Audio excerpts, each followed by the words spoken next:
Hello bachcho, let's read the question. The question says that the incenter of the triangle formed by the lines x is equal to 0, y is equal to 0 and 3x plus 4y is equal to 12 is at.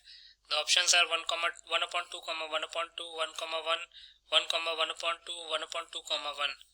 इस question में जो triangle है जो कि form हो रहा है lines x is equal to 0, y is equal to 0 and 3x plus 4y is equal to 12 से, उस ट्रायंगल का हमको इन सेंटर निकालना है। बहुत ही सिंपल सा क्वेश्चन है। पहले हम की कॉन्सेप्ट लिख लेते हैं। की कॉन्सेप्ट तो लिख सकते हैं incenter of triangle vertices whose coordinates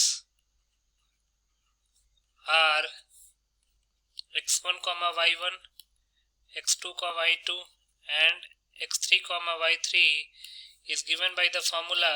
जो x कोऑर्डिनेट होता है वो होता है ax1 plus bx2 plus cx3 upon a plus b plus c and y coordinate is ay1 plus by2 plus cy3 upon a plus b plus c। अब ये a plus b plus c क्या है?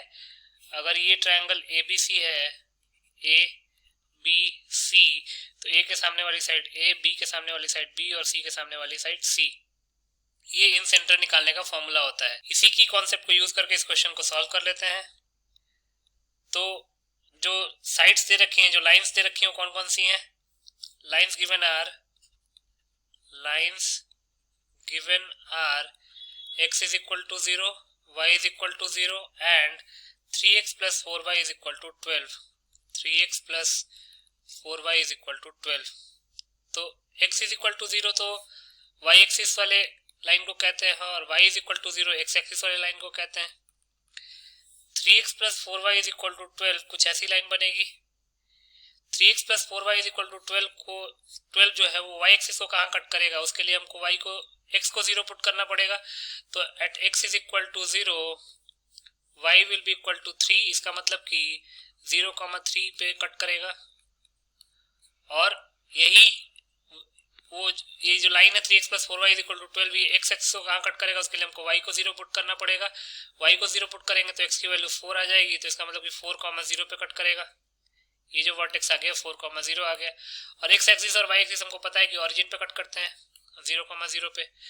अब एक काम करते हैं, इसका नाम a दे देते हैं, इसको b और इसको c। तो a वर्टेक्स के सामने वाली साइड a हो जाएगी, b वर्टेक्स के सामने वाली साइड b हो जाएगी और c वर्टेक्स के सामने वाली साइड c हो जाएगी। लिख सकते हैं let triangle ABC be there in which A has vertex 0,3, B has vertex 0,0 and C has vertex 4,0। अब ABC की साइड ABC निकालना पड़ेगा, small a small b small c। तो स्मॉल a क्या हो जाएगा? साइड BC की लेंथ। डिस्टेंस फॉर्मूला लगा लेते हैं, y2 minus y1 whole square that is 0 minus 0 whole square plus x2 minus x1 whole square that is 4 minus 0 whole square। तो ये हो जाएगा 0 plus 16 that is 4। तो यहाँ से a आ गया 4, b निकालते हैं, b हो जाएगा AC side length, y2 minus y1 that is 4 minus 0 whole square plus x2 minus x1 that is y2 minus y1 क्या होगा? हमने पहले x2 minus x1 लिख दिया है, 4 minus 0 x2 minus x1 whole square plus y2 minus y1 whole square that is 0 minus 3 whole square। इसको simplify करेंगे तो जाएगा 16 plus 9 that is root 25। तो ये जाएगा 5। इसका मतलब b जो हो जाएगा वो 5 यूनिट्स हो जाएगा। देन c निकालते हैं, c किसकी साइड लेंथ हो जाएगी? C AB की साइड लेंथ हो जाएगी। अब AB में जो पॉइंट्स हैं वो क्या है? 0,3 एंड 0,0। तो y2 minus y1 that is 0 minus 3 whole square plus x2 minus x1 that is 0 minus 0 whole square। तो हो जाएगा 9 का स्क्वायर रूट हो जाएगा 3। तो यहाँ से C आ गया 3। अब A आ चुका है 4, B आ चुका है 5 और C आ चुका है 3।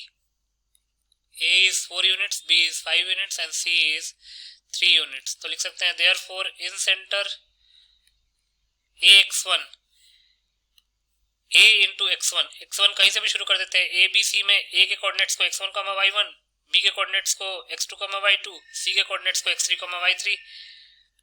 तो अगर x1 के कोऑर्डिनेट्स हैं 0,3, नॉट x1 A के कोऑर्डिनेट्स, इसको करेक्ट करेंगे। ये A के कोऑर्डिनेट्स हैं, B के कोऑर्डिनेट्स हैं 0,0 और C के कोऑर्डिनेट्स हैं 4,0। तो इसको हम क्या कर सकते हैं, इसको x1, इसको y1, इसको x2, इसको y2, इसको x3, इसको y3 पुट कर लेते हैं। ax1 that is 4 into 0 plus ax1 plus bx2 plus cx3 था, ax1 plus bx2 plus cx3 upon a plus b plus c। तो ax1 हो गया 0, bx2 5 into 0 again 0, cx3 3 into 4 12 upon a plus b plus c 4 plus 5 9 plus 3 12। Then ये तो x coordinate हो गया। Then y coordinate ay1 that is 4 into 3 12 plus by2 that is 5 into 0 0 plus cy3 that is 3 into 0 0 upon 12। तो ये हो जाएगा 12 upon 12 that is 1 and 12 upon 12 that is 1। तो हमारा आंसर क्या आ गया 1,1। अब हम ये देख लेते हैं कि किस ऑप्शन में लिखा हुआ है। तो ये बी ऑप्शन में लिखा हुआ है, तो लिख सकते हैं hence B is the required correct option.